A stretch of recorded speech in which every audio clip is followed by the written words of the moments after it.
আসসালামু আলাইকুম রাহমাতুল্লাহ। সম্মানিত দর্শক শ্রোতা ভাই ও বোনেরা, রমজান মাসের মর্যাদা কতটুকু, রমজান মাসের গুরুত্ব কতটুকু এই ভিডিওটা যদি দেখেন জেনে নিতে পারবেন।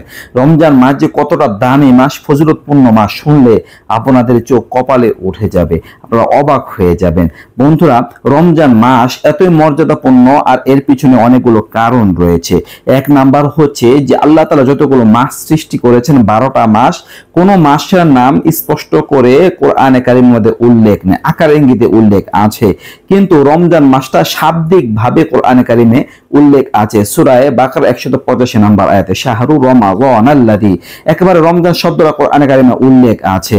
এগুলো এক নাম্বার কারণ। দ্বিতীয় নাম্বার কারণ, কোরআনে কারীমে মহা গ্রন্থ, সর্বশ্রেষ্ঠ গ্রন্থ, আসমানি গ্রন্থ আল কোরআনুল কারীম নাজিল করা হয়েছে। সুতরাং এই কারণে রমজান মাসের মর্যাদা আরো বেড়ে গেল, সাধারণ কোনো মাস নয়।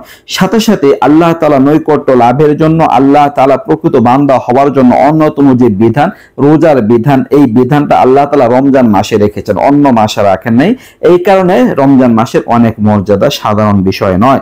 বন্ধুরা, আরো একটা অন্যতম বিষয় যে এই রমজান মাস যখন আসে, এই রমজান মাসকে কেন্দ্র করে জান্নাতের দরজা খুলে দেয়া হয় এবং জাহান্নামের দরজা বন্ধ করে দেয়া হয়। সুবহানাল্লাহ। মানে এই রমজান মাসে জান্নাত লাভ করাটা খুব সহজ, আর জাহান্নামে যাওয়া এটা কঠিন হয়ে যায়। মানে আল্লাহ তাআলা খুব সহজে একেবারে অল্প আমলের দ্বারাই অসংখ্য নেকি দান করেন, আর খুব সহজেই বান্দাদের উপর রাজি হয়ে যান। এই রমজান মাসে একটু চেষ্টা করলে আল্লাহ তাআলা অনেক নৈকট্য অর্জন করা যায়। দর্শক, রোজার প্রতিদান এত, বা এই রমজান মাসে রোজা রাখার প্রতিদান এত, আল্লাহ তাআলা বলেন আমি নিজে এর প্রতিদান দিব। সুবহানাল্লাহ। তো সাধারণ কোনো বিষয় নয়। তো জান্নাতের দরজা খুলে দেওয়া হয় এই রমজানকে সম্মান প্রদর্শনের জন্য। দর্শক, আরো একটা বিষয় হচ্ছে 5 নম্বরে, যে আপনি রমজান মাসে যাই করবেন, এমন একটা মৌসুম, এমন একটা অফারের মাস, যখনই আপনি যা কিছুই করবেন এই মাসে, দিনে বা রাত্রে, আলহামদুলিল্লাহ ইনশাআল্লাহ আপনার ওই আমলের প্রতিদান 70 গুণ বাড়িয়ে দেওয়া হবে। আপনি যদি একটা নফল আমল করেন, ফরজ আমলের সওয়াব পাবেন, আর যদি একটা ফরজ আমল করে 70টা ফরজ আমল করার সওয়াব পাবেন। সুবহানাল্লাহ, সুবহানাল্লাহ, অসাধারণ।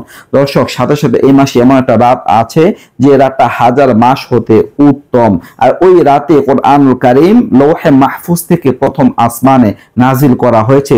রাতটা হচ্ছে লাইলাতুল কদর, অনেক মর্যাদাপূর্ণ রাত। তো ওই যে রাতটা এই রমজান মাসেরই রয়েছে।